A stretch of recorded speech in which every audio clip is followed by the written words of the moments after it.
মদিনার ইসলামী সমাজ কায়েম করার জন্য এদেশের মুসলমানরা হাতে হাত রাখো। ইনশাআল্লাহ এই ইসলামী শক্তিকে বানানোর কোন শক্তি ইনশাআল্লাহ বাংলাদেশে হবে।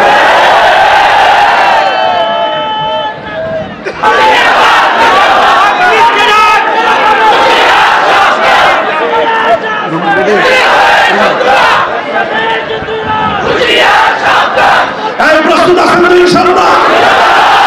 আরে আপনাদের উত্তরবঙ্গের আবু সাঈদ জন্ম নিয়েছে নাকি?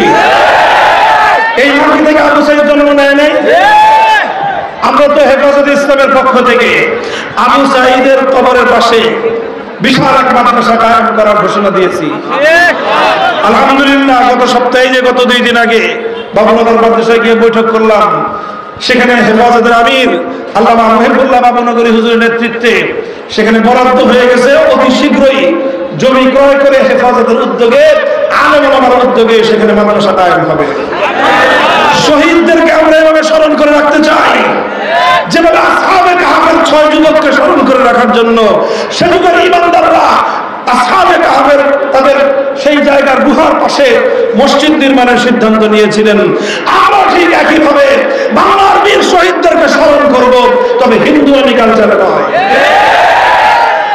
যেই মাটিতে আবু সাঈদ জন্ম দিয়ে জালেমের সামনে বুক টান করে বুকের উপর বুলেটকে বরণ করে নিতে পারে, সেই মাটিতে আল্লাহর কোরআনের বিধান বাস্তবায়ন করার জন্য হাসি মুখে প্রাণ দিতে পারে কারা?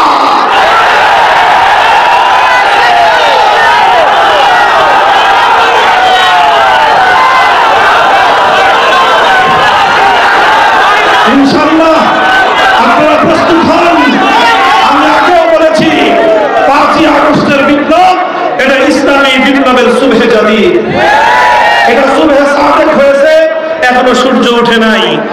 সুবহে সাদেক হয়েছে, সুবহে সাদেকের পরে ফজরের ওয়াক্ত হওয়ার পরে একটু আলো দেখা দেয়, কিন্তু পুরো সূর্য তখনও ওঠে না। সূর্য ওঠার সময় ঘনায় আসে।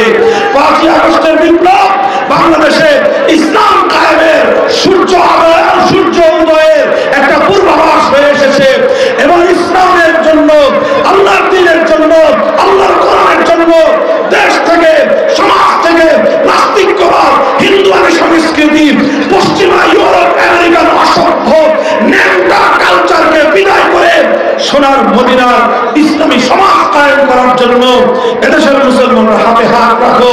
ইনশাআল্লাহ এই ইসলামী শক্তিকে বানানোর কোন শক্তি ইনশাআল্লাহ বাংলাদেশে হবে। ইনশাআল্লাহ প্রস্তুত থাকবেন তো? এই জন্য ওলামায়ে কেরামকে সাহসী ভূমিকা রাখতে হবে, অগ্রণী ভূমিকা রাখতে হবে। সকল আলেমরা নয়, কিছু আলেম তালিমের কাছে থাকতে হবে, কিছু আলেম দাওয়াত এবং তাবলীগের কাছে থাকতে হবে, কিছু আলেম তাজকিয়া তাসাউফের খেদমতে থাকতে হবে, আর কিছু আলেম মাথায় কাপড়ের কাপড় বেঁধে ময়দানে নামতে হবে।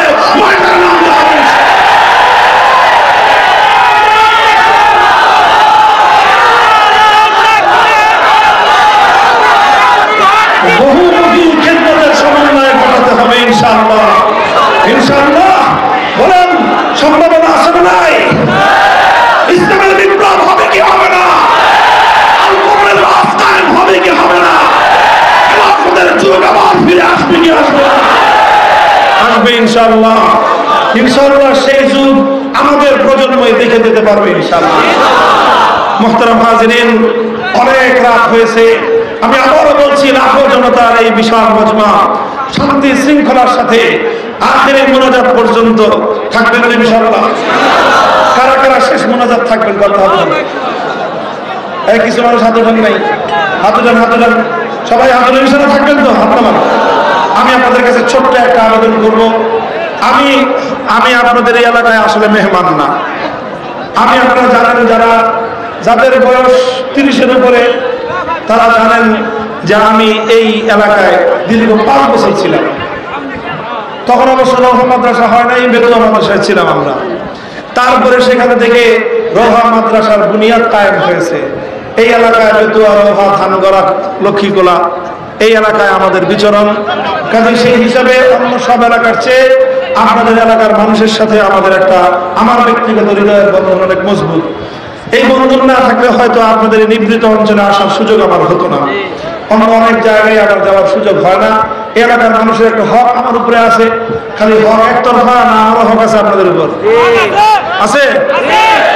তাহলে এই যে মাদ্রাসাটা সুন্দর একটা মাদ্রাসা কায়েম হয়েছে, আলহামদুলিল্লাহ এই মাদ্রাসার সব কিছুর সাথে আমার আত্মার সম্পর্ক আছে। বিভিন্ন সময় এখানে আসা যাওয়া হয়। এখান থেকে ছেলেরা, বাছাইকৃত কিছু ছেলেরা আমাদের কাছে পড়াশোনা করতে যায়, আমরা তাদেরকে পড়াশোনা করিয়ে আপনাদের এলাকার উপযুক্ত করে তৈরি করার চেষ্টা করি। কাজে আমাদের এই মার্কাজটা দিন দিন উন্নতি হোক। এই করতেছেন কেন আপনারা? বসেন বসেন একটু